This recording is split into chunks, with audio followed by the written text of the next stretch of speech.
Good morning, ladies and gentlemen, and welcome to the Best Agent Breakfast show with me, Charlie Lamdin. It's a lovely day down here in Devon, and I'd like to welcome all of you, whether you're watching on YouTube, on Facebook, on LinkedIn, or on Twitter, or on the other one that I can't remember what it is off the top of my head. Anyway, we live stream to it's 2 Twitter channels, that's right. Live streaming across all 5 of those channels, and every day, the numbers of you watching are creeping up, which I'm taking as a good sign.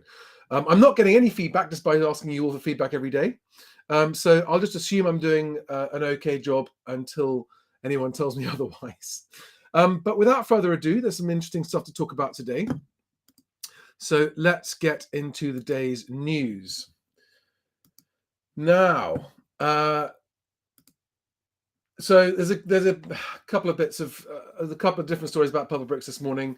They're up to their old tricks. But first of all, they are facing, according to the lawyer that's leading the class action or the group litigation order against them on behalf of their former LPEs or their self-employed staff who are claiming that they were employees, they could be facing a fine of 20 million quid.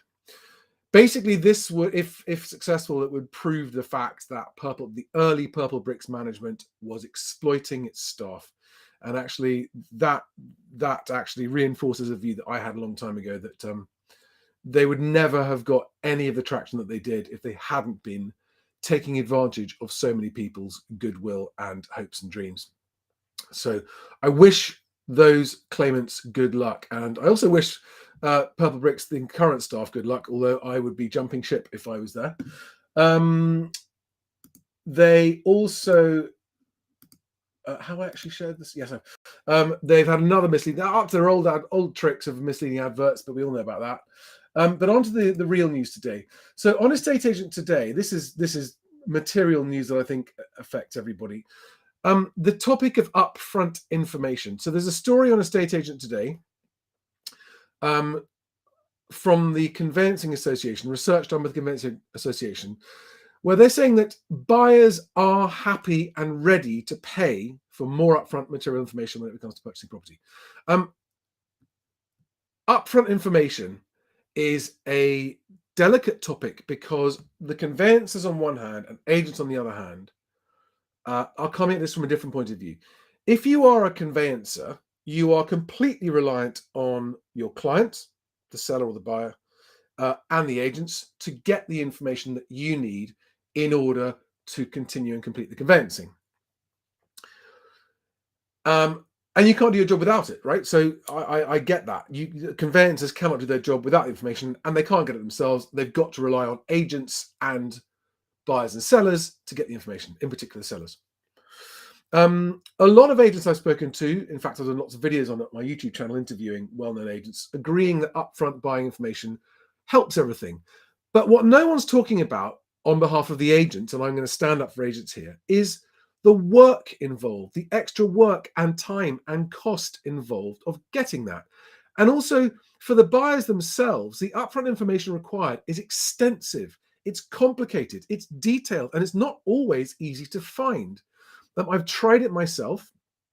So I think that, first of all, 98% of consumers thought it was a good idea. Well, they would, wouldn't they? 96% were prepared to pay for information up front, but they were property-owning sellers. So I don't think that is an accurate reflection of the number of buyers who would be prepared to pay for information up front. I think this is I've actually contacted the Conveyancing Association spokesperson that did this, and I've asked for the numbers of people in this survey because 98%, 96%, these don't sound like credible numbers. I'd love to know the numbers involved. And also, this story is very much saying that, yay, buyers are going, yeah, we'd love to pay upfront information. Of course they wouldn't. No one wants to pay for anything they don't have to pay for. At the moment, they don't have to pay for it. But there's no doubt that it benefits everybody when upfront information is sourced and obtained. It benefits the seller, it benefits the buyer, it benefits the agent because it reduces the chance of transactions falling through, and it benefits the conveyancer. So there's no disagreement that upfront information benefits everybody. The Conveyancing Association is beating the drum saying, we want more upfront information because it doesn't cost them anything for that to get done, right? All the cost is on the agents to get that done. So this leads me on to my tip for the day, because I think where there's a problem, there's an opportunity always. And my tip for the day is this. One second, who we got there? Hello, Mark Graham, all the way from New Zealand. So Mark is a very kind agent who's been commenting a couple of times. He's in New Zealand. He's planning to come back to the UK. And Mark, if you're still listening, whereabouts in the UK are you coming back to? That'd be good to know. So my tip of the day, given the fact that upfront information helps everybody in the process,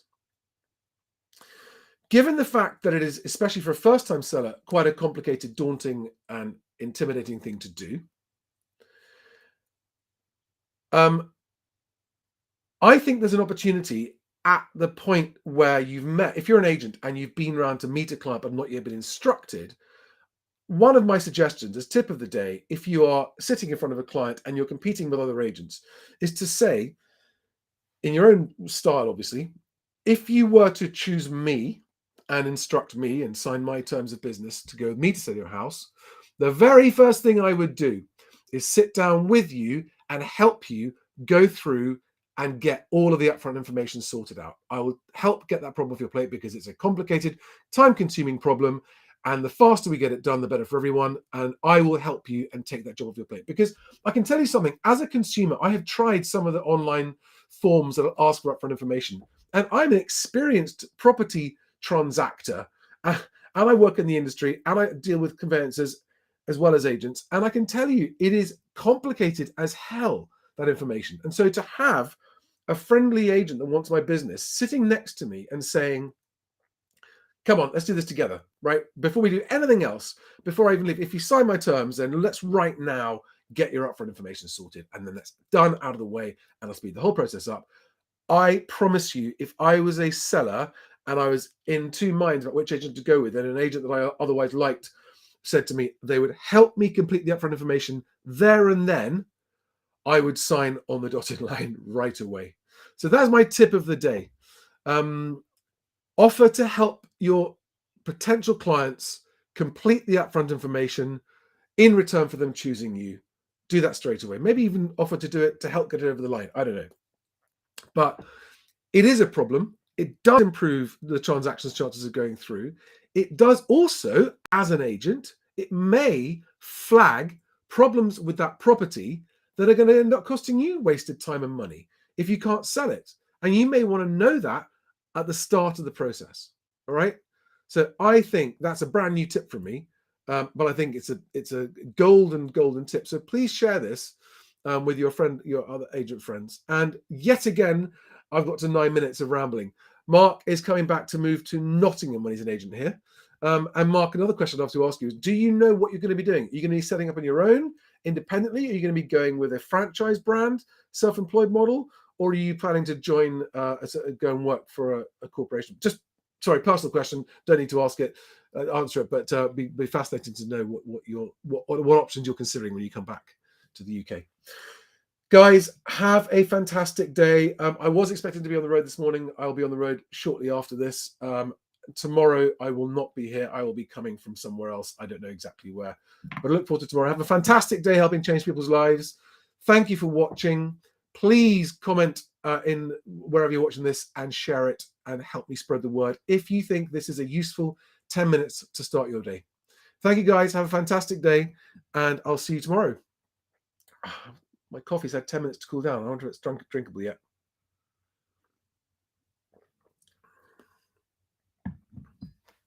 Bye, guys.